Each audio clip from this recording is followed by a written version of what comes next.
పెళ్లి కూడా ఏ గుడిలోనో సింపుల్ గా చేస్తాను. మరి అదిగా ఒప్పుకో. ఒప్పుకోకపోతే ఏం చేస్తావని? ఈ పెళ్లి కట్నం కోసం చెడగొట్టావని శంకరికి చెప్తాను. అసలే వాడు పెళ్లి చేయడం లేదని బాగా విసిగిపోయి ఉన్నాడు. దానికి తోడు ఇప్పుడు నా చెల్లెలంటే పిచ్చెక్కిపోయి ఉన్నాడు. నువ్వొద్దన్నా సరే లేచిపోయి మరీ వాడు నా చెల్లెల్ని చేసుకుంటాడు. మర్యాదగా నీ చేతుల మీద పెళ్లి జరిపించి నీ పెద్దరికం నిలబెట్టుకుంటావో లేకపోతే పరువే పోగొట్టుకుంటావో నీ ఇష్టం. ఈ తిక్క సచ్చినోడు అంత పని చేసినా చేస్తాడు. ఇప్పుడెందుకు కాదని చెడ్డైపోవడం? ముందు పెళ్ళైపోతే ఆ తర్వాత డబ్బులు ఎలా గుంజాలో ఆలోచిద్దాం. ఏం ఆలోచిస్తున్నావు సాయిదమ్మా? సాయిదమ్మా ఏంటి సాయిదమ్మా? అత్తయ్య అని ప్రేమగా పిలిచేదానివి, అలా పిలవచ్చు కదా. అయినా బంధాలు బంధుత్వాలు ముఖ్యం గాని డబ్బులదే ఉంది చెప్పు. కనీసం ఆ పెళ్లి ఖర్చులన్నా చూసుకోవచ్చు కదమ్మా. అలా అన్నావు, బాగుంది. ముహూర్తాలు పెట్టి కబురు పంపిస్తా. వస్తానత్తయ్య.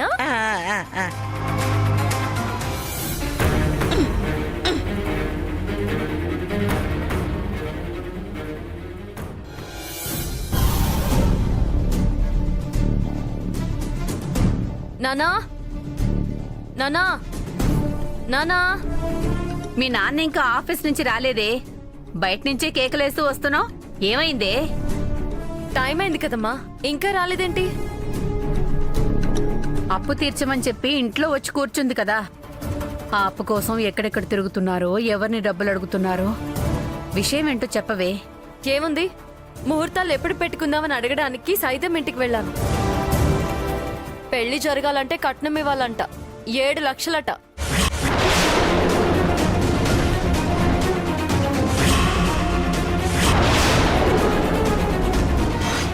ఏడు లక్షల కట్నమా?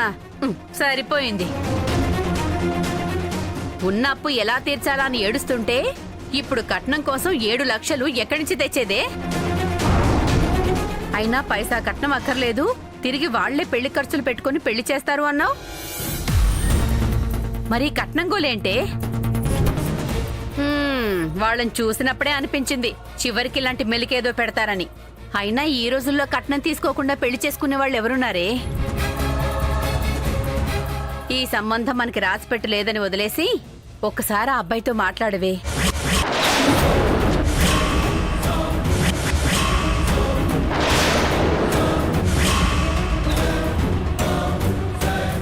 ఏ అబ్బాయితో? అదేని, నిశ్చితార్థం రోజు గొడవ చేసిన అబ్బాయి.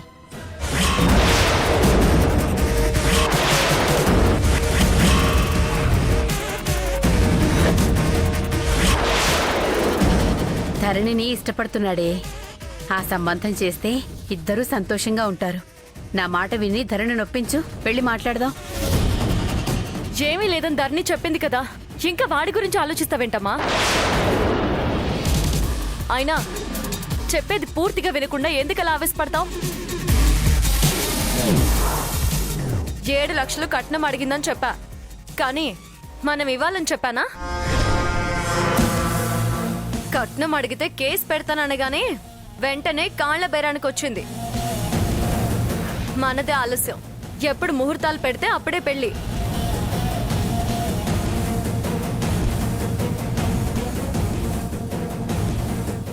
ఏంటలా నీరు గారిపోయినట్టు చూస్తున్నావు? ఓ, శంకరయ్య కన్నా వాడైతే బాగుంటాడు, తెల్లగా ఉన్నాడు, బాగా డబ్బున్నవాడు, నా కూతురు సుఖపడిపోతుందని ఆలోచిస్తున్నట్టున్నావు. ఈ కుట్టు మిషన్ కి అంత అదృష్టం లేదు.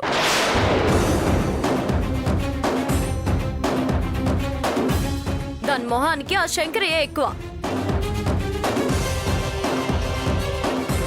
ఊరికే గాల్లో ఎగరడం మానేసి ఉన్న సంబంధం ఎలా చేయాలో ఆలోచించు.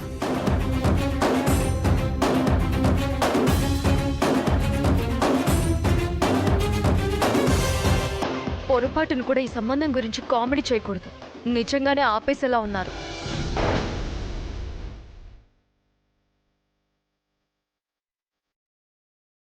అవును, ఈ కుట్టు మిషన్ ఎక్కడా? ఆరిన బట్టలు తీస్తోంది.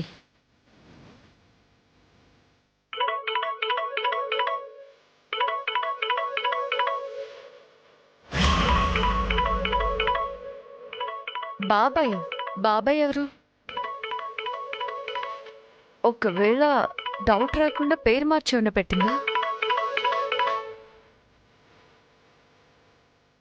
హలో అమ్మా ధరణి, నీకోసం ఆదిత్యబాబు వచ్చాడమ్మా.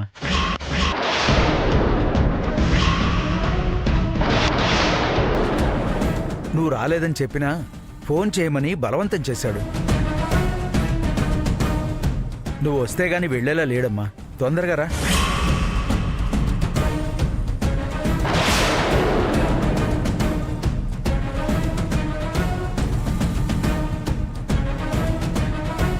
అంటే వాడింకా వస్తున్నాడన్నమాట. పైకేమీ లేదంటుందే గాని ఇది ఇంకా వాడిని కలుస్తుందన్నమాట. చెప్తాను.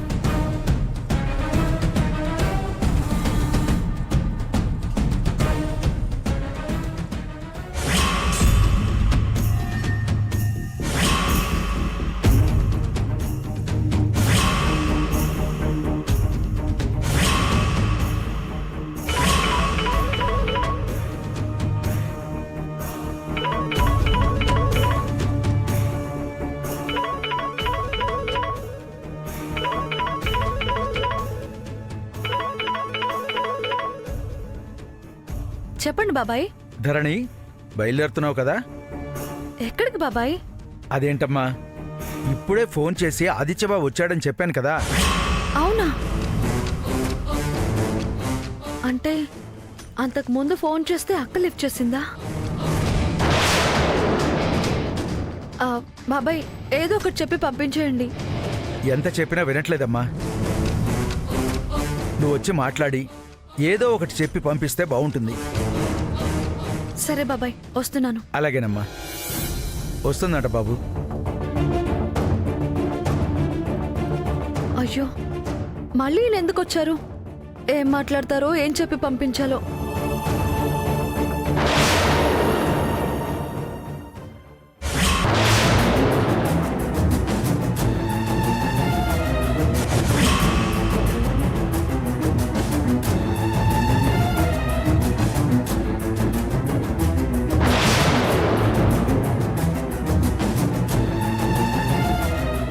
అక్క, అసలు నీ అవతారం అంటేనే నాకు చిరాకే.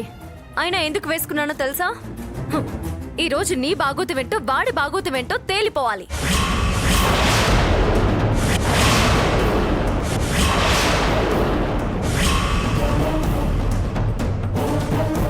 అక్క వద్దక్క, అతనేదో మామూలుగా మాట్లాడడానికి వచ్చుంటారు. నువ్వు వెళ్ళి గొడవ చేయొద్దక్క. గొడవ చేసేదాన్నైతే నాలాగే నేను వెళ్ళుండేదాన్ని. నీలా ఎందుకు వెళ్తాను? వాడెందుకు వచ్చాడో, నీతో ఏం మాట్లాడాలనుకుంటున్నాడో నీలా వెళ్తేనే కదా తెలిసేది. అక్క వద్దక్క. ఎందుకే వద్దు? ఎందుకొద్దు? ఓ, మీ మధ్య రహస్యాలన్నీ బయటపడిపోయి ఏమీ లేదని నువ్వు చెప్పిందంతా తెలిసిపోతుందనా? అయ్యో, నిజంగా ఏమీ లేదక్క. నువ్వు నాలా వెళ్ళినా సరే ఆయన ఏమనంటే నీ కోపం వచ్చేస్తుందక్క. అనవసరమైన గొడవ వద్దక్క, ప్లీజ్. వీల్లేదే, వెళ్లాల్సిందే. ఇప్పటి వరకు ఏమీ లేదని నువ్వు చెప్తే నేను నమ్మాను. కానీ ఎప్పుడైతే మళ్ళీ ఈ రోజు వచ్చి వాడు రాయబారం పంపాడో నమ్మకం మొత్తం పోయింది. ఇప్పుడు వాడితో మాట్లాడితేనే గాని నా అనుమానం తీరదు. ఇప్పుడేంటక్క? అతను నాతో ఏం మాట్లాడుతున్నారో తెలుసుకోవాలి, అంతే కదా? అయితే ఒక పని చేద్దాం, నువ్వు కూడా నాతో రా. దూరంగా ఉండి చూడు. అతనితో మాట్లాడేటప్పుడు నేను నీకు కాల్ చేస్తాను. మేమేం మాట్లాడుకుంటున్నామో నీకు తెలిసిపోతుందక్క.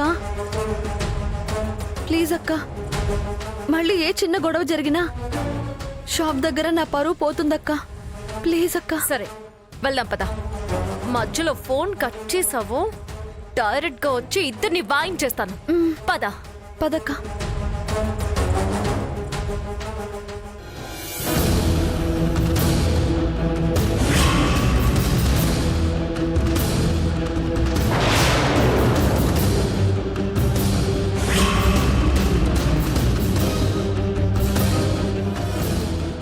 ఏంటి బాబాయ్ టైలర్ ఇంకా రాలేదు?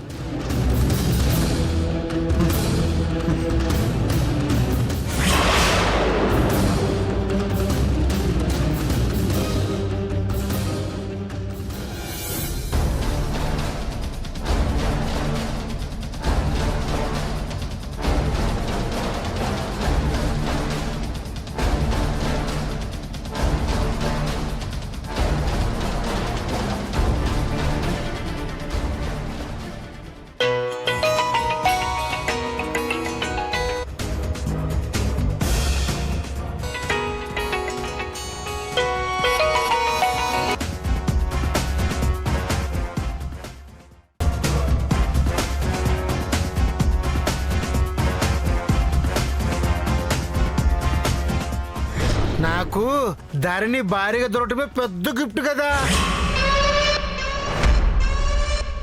ఎవరమ్మా మీ ఆయన? ఈడు జోడు చాలా బాగుంది.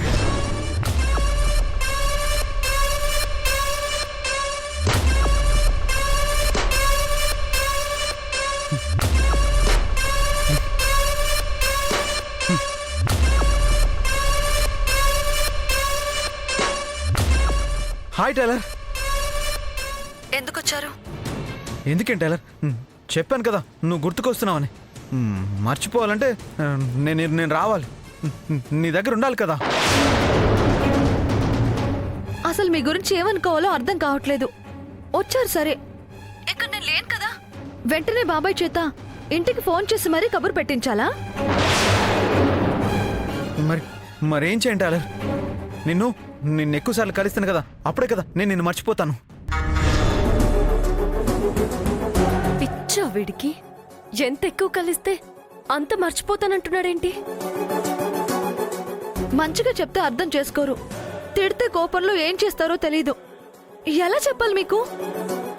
చూడు, ఇప్పుడు నువ్వు తిట్టినా నాకేం కాదు టైలర్. ఇప్పుడు చూడు, నేను అసలు డిస్టర్బ్ అవ్వట్లేదు. చూడు, డిస్టర్బ్ కాకుండా ఉండడానికి ఎంత ప్రాక్టీస్ చేస్తున్నాను. చూడు చూడు చూడు చూడు. కానీ మీ వల్ల మిగతా వాళ్ళు డిస్టర్బ్ కాకూడదు కదా. ఏంటి టైలర్, నువ్వు కూడా డిస్టర్బ్ అవుతున్నావా? అయితే నువ్వు కూడా ఈ రబ్బర్ బ్యాండ్ ట్రై చేయి, బాగా వర్కౌట్ అవుతుంది. ఇంకా కావాలంటే నువ్వు ఎప్పుడు రమ్మంటే అప్పుడు వస్తాను నేను. ఇద్దరం ఎదురెదురుగా కూర్చొని ఇలాగే మర్చిపోవడం ప్రాక్టీస్ చేద్దాం. అయ్యో దేవుడా, డిస్టర్బ్ అవ్వడం అంటే ఆ డిస్టర్బ్ అవ్వడం కాదు.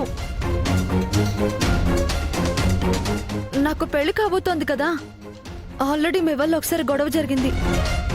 మా అక్క ఎలాగలా ఒప్పించి మళ్ళీ పెళ్ళయ్యేలా చేస్తుంది. ఇప్పుడు మీరు ఇలా వచ్చి వెళ్ళడం చూస్తే మళ్ళీ గొడవలు అవుతాయి. నా పెళ్ళి ఆగిపోతుంది. మా నాన్న ప్రాణాలతో ఉండరు. మీకు అర్థం అవుతుందా? ఏం కాదు టైలర్, ఈసారి గొడవ ఏమీ చేయను. వద్దునా, శంకరయ్యతో కలిసి గుళ్ళో చూశాను కదా, నేనేమన్నా అన్నానా? కొంచెం అయినా కోపం వస్తుందా? నాలో చేంజ్ కనిపిస్తుంది టైలర్. నువ్వు కొంచెం ఇలాగే కోఆపరేట్ చేస్తే ఇంకా ఫుల్ చేంజ్ వచ్చేస్తుంది. టైలర్, నీకు అంత డౌట్గా ఉంటే నన్ను మీ ఇంటికి తీసుకెళ్ళి టైలర్, నేను నవ్వుతూ మాట్లాడతాను. కావాలంటే నేనే దగ్గరుండి మీ పెళ్లి చేస్తాను. అవును, కట్నం ఏమైనా అడుగుతున్నారా? ఎంతైనా ఇచ్చేద్దాం టైలర్. మా ఫంక్షన్ హాల్ ఉంది, అక్కడే గ్రాండ్గా పెళ్లి చేద్దాం.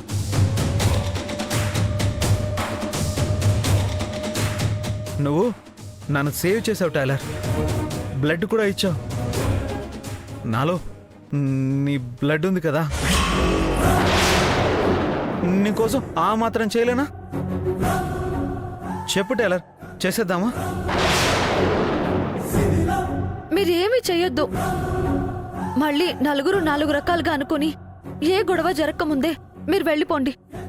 మళ్ళీ ఇలా రావద్దు. అదే మీరు నాకు చేసే పెద్ద సహాయం.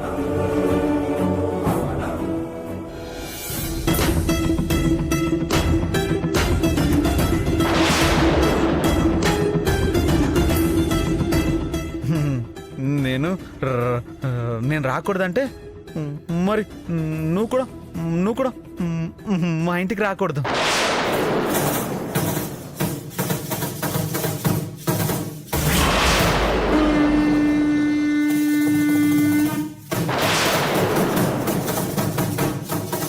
ఏంటి ఇలా అంటున్నాడు? ఈ కుట్టు మిషన్ వాళ్ళ ఇంటికి వెళ్తుందా? ఛ! సరైన టైంకి ఫోన్ కట్ అయిపోయిందే. ఎలా? చెస్ వెళ్ళి చూద్దాం. ఏమంటున్నారు? నేను మీ ఇంటికి రావడం ఏంటండి? వస్తున్నావు కదా, పడుకుందామని కళ్ళు మూసుకుంటే ఎదురుగా కనిపించి డిస్టర్బ్ చేస్తున్నావు.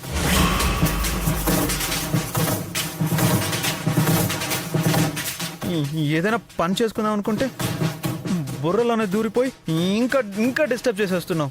అందుకే కదా నీ దగ్గరకు వచ్చి నువ్వు లేకపోయినా బాబాయ్ చేత ఫోన్ చేపించాను. ఇంకోసారి ఇలా చేయొద్దు. ఈసారికి ఏదో మీకు నచ్చ చెప్దామని వచ్చాను. ఇంకోసారి మాత్రం రాను. మీ ఇష్టం.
మాటలు వేరేగా ఉన్నాయి, కానీ ఇక్కడ వీళ్ళిద్దరూ చేసేది మాత్రం వేరేలా ఉంది.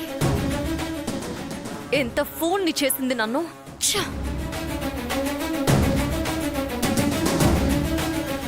ఛ!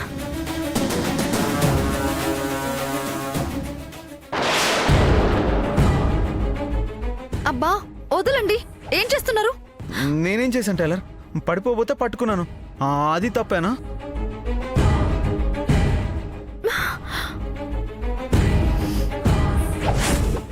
పడిపోతే పట్టుకున్నావా? చెప్పింది అర్థమైంది కదా. ఇంకెప్పుడు మళ్ళీ రావద్దు ప్లీజ్. నేను చెప్పాను కదా టైలర్, నువ్వు మా ఇంటికి రావడం మానే, నేను నీ కోసం రావడం మానేస్తాను.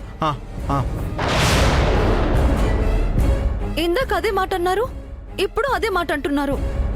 అదే టైలర్, నువ్వు నా ఊహల్లోకి వచ్చి డిస్టర్బ్ చేయడం మానే, అప్పుడు నేను రాను. రావద్దని అయితే అనొద్దు టైలర్. నువ్వు నాకు గుర్తొస్తే మర్చిపోవడానికి నేను నీ దగ్గరికే వస్తాను. నువ్వు మాట్లాడకపోయినా దూరం నుంచి చూసైనా వెళ్ళిపోతాను. Bye tailor, bye bye.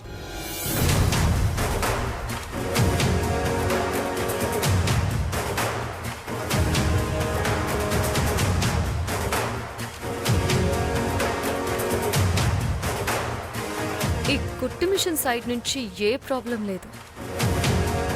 వాడు మాత్రం బాగానే మనసు పారేసుకొని దీని పెళ్లి కుదిరిందని తెలియగానే మర్చిపోవడానికి పిచ్చి వేషాలన్నీ వేస్తున్నట్టున్నాడు. కానీ నిజంగా మర్చిపోవడానికి ట్రై చేస్తున్నాడా లేకపోతే సింపతి కొట్టేయడానికి ఇలా యాక్టింగ్ ఏమైనా చేస్తున్నాడు?